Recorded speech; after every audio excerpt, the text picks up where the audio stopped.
بەڵێ بینێرانی دەستگای ستاندار سلااوان لەبێت ئێستا من لە باخی گشتی سنتەری قەزای ڕانیم دیارە وەکو بەشێک لە شار و شارەکانی تری هەرێمی کوردستان لە شاری ڕانێژ ئیمزا واژۆ بۆ ڕەتکردنەوەی هەژماری من کۆ دەکرێتەوە ئەوەی کە دەیبینن پڕکردنەوە و کۆکردنەوەی ئیمزایە بۆ ئەوانەی کە نایانەوێ هەژماری من بەکاربێنن. سڵاوت لێ بوستاس ئەم کەمپینەی بۆ چی وە دەتانێت بڵێت؟ ئەمە بۆ دووشتە یەکەم ڕەتکردنەوەی ئەژماری ئەوان نەک ئەژماری ئێمە، دووەم تەوتینکردنی موچەکەمان بە نیشتمانیکردن لە عێراقەوە.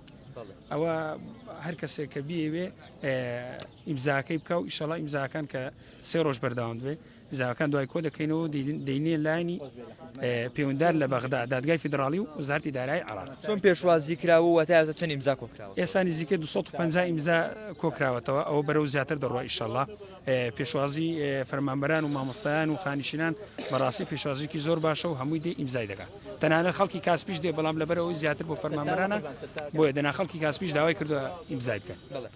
ئەگەر چی فۆرمی هەژماری من لە بەشێک لە فەرمانگەکان دابش کراوە کارتەکەش گەڕاوەتەوە، بەڵام بەشێکی زۆریشیان داوا دەکەن کە ئەم کارتە بەکارنێن و ئەم کارتە ڕەت دەکەن و من مامۆستا دەدوێنم. مامۆستا سڵاوت لێبێ جەنابەت چۆن ئەم کەمپینەیە هەڵدەسەنگێنیوە ئێوە داوای چی دەکەن؟ وڵای ئێمە داوای ئەوەی دەکەین کە نەخێر بۆ هەژماری من ئەو هەژمارەی ئەوان طبعاً و لەگەڵ ئەوە داین کە موچەمان بە نیشتیمانی بکرێت بەڕاستی لە عێراقەوە، چونکە ئەوان یعنی هەر موسەکەیان پێ نادرێت تا یعنی بانک دانێن باقی دانێن بۆ هەژمار و ئەوانە یعنی هیچ شتێکیان نییە. شت لە بەغداوە موچیان بۆ دێ یعنی لەسەر ئەوەیشی بەتاڵەوە لەسەر سفرێکی بەتاڵ دەیانەوێ یعنی خۆیان لەسەر خەڵکی بژێن و بەڕاستی ئەوە یعنی ڕەت دەکەینەوە وەکو ئێمە وەکو هەموو موچەخۆران و دژی ئەوەین و ئەو هەڵمەتەش بەردەوام دەبێت بۆ 3 ڕۆژ و ئیمزاکان کۆ دەکەینەوە دەینێرین بۆ بەغدا و داوای حەقی خۆمان دەکەین، داوای مافی خۆمان دەکەین کە بریتی بوو لە نیشتیمانیکردنی موچەمان کە دادگای فیدراالی بڕیاری لەسەر داوە.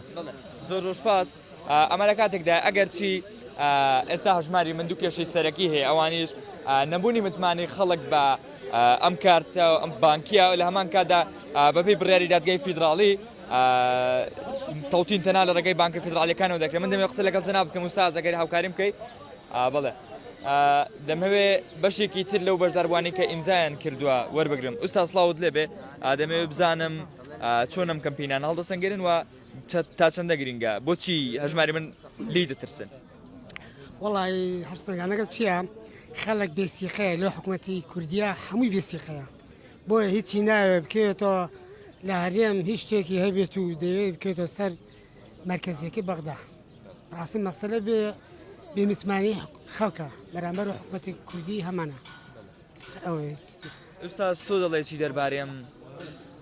بەڵێ ئەوەی کە دەبیندرێت پڕکردنەوەی واژۆیە بۆ ڕەتکردنەوەی کارتی بانکی هەژماری من، ئەگەر چی لە ئێستادا وەکو بازم کرد لە بەشێک لە فەرمانگەکان کارتی هەژماری من دابش کراوە کارتەکەش گەڕاوەتەوە، بەڵام بەشی زۆری فەرمانبەرانی ژڵەتی دەکەنەوە و نایانەوێ ئەم کارتە بانکی بەکاربهێنێ.